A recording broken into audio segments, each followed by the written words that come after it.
clarity lang din. And I think with the help of Direk and si Steven, yung DOP namin, parang mas mas nag-guide na okay, para sa ganitong personality, talagang kumbaga, may give and take ng opinion, ng feedback, para mas maging distinct yung bawat personality. So siguro yung preparation po, more of nandun. More of for the role. Congratulations, guys! Thank you. All the best! Thank you so much, Miss MJ. There you have it. Up next, we have from Philippine star, Miss Dali Ann Carvajal. Hi, Miss Dali. Tita. Pasensya na kayo. Kaboses ko naman. Hello po. First of all, na-mention nyo kanina yung support ng fans. Anong reaction nyo nakikita nyo yung ganitong karami na pumupunta talaga sila para sa inyo? How do you feel?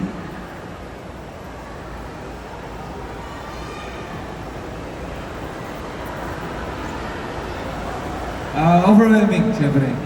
Laging kada may ganap or event, lagi nilang parang dito? Ilalagpasan pa, ina-exceed nila lagi yung mga ginagawa nila. And hindi nga ganun katagal yung announcement nitong mall show eh. Mas mabilis lang talaga, pero still, dito sila, sumusuporta sila, nagpakita talaga sila to show some love and support. At yung love na yun, umaapaw sa ibang mga tao, sa inyo dito, kaya grabe. Sobrang overwhelming. So ako po sobrang grateful lang po talaga. Katulad ng sabi ni Wilbert, it's really very overwhelming in a good way. And parang at the same time, syempre kahit po paano, nandun yung pressure, but in a good way din naman. Kasi like, they show so much love, they give so much love, they give so much support. Kahit anong physically, sa social media, they pitch in. Kasi dito may DID ka or multi-personality split disorder. It's a sensitive topic, but how did you prepare? Nag-research ka ba about this disorder? Yun. Special about this project siguro, parang tagal na nung last time na nag-comedy ako na talagang full comedy. Kasi parang sunod-sunod yung horror ko, is horror project. Tapos G-Sod, medyo light comedy lang. And here, talagang full comedy. Tapos yung na-eksena ko pa si Jana Gibbs, si Sergiano, tapos si Vito Cruz, Vito Quizon, which is ang anak ni Sir Vandol. So talagang yung dynamics namin, Mali, sorry. Ginoong kalsada. Okay, Quizon. So yung dynamics namin, mabilis na lang. Kasi tingin lang kami, ad-libs, mabilis lang. So it's fun to make parang like sa mga eksena sa comedy, it's fun na may mga kasama mo talaga alam na nila ginagawa nila. Ako po yung preparation. Yes, I read some articles about it, ganyan. And kahit I think yung team din po, sa creatives, ganyan. Meron po kaming doctor that kinonsult ng Viva, nag-guide talaga even with the scripting. And we met Doc as well.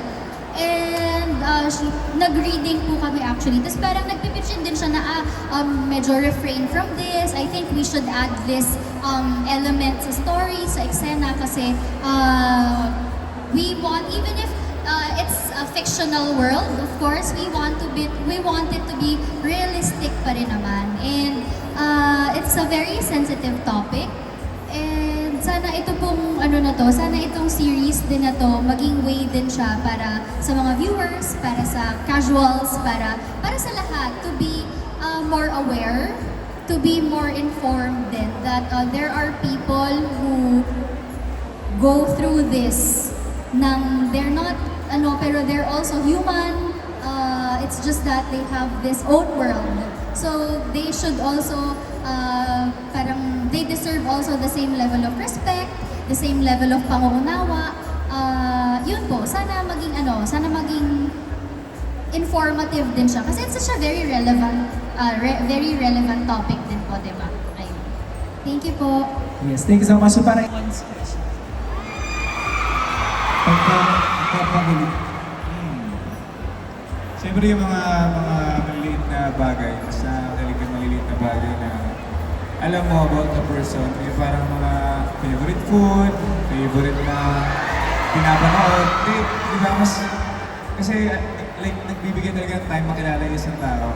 Na parang, ay, alam mo pala yun, na ganun yung gusto ko. So parang, nakakilig yung nag-o-observe talaga na yung mga bagay na nagpapasaya sa isang tao. Yun. And then, qualities of course, yung maalaga, supportive, you know, supportive. And yeah, understanding, ganun siguro. Ako po, I love good conversations. Yung parang, alam mong, hindi kayo mauubusan ng pag-uusapan. And hindi yung, no. Alam, and yung parang, ano po, na, yung pareho kayong may matututunan sa isa't isa. Kasi ang boring, di ba? Na parang, what do you feel, what do you feel? Gusto ko yung parehong may matututunan. And, gusto ko yung kinikilig po ako kapag alam kong genuine yung tao. Kapag if he's genuinely present as well, yun, it's something that, ano talaga, it's something that I value. Yun, and syempre yung marespeto, not just with me, but my family as well. Ayun, qualities naman, parang yun yung sinabi ko eh, qualities eh, diba? Yun, siguro yung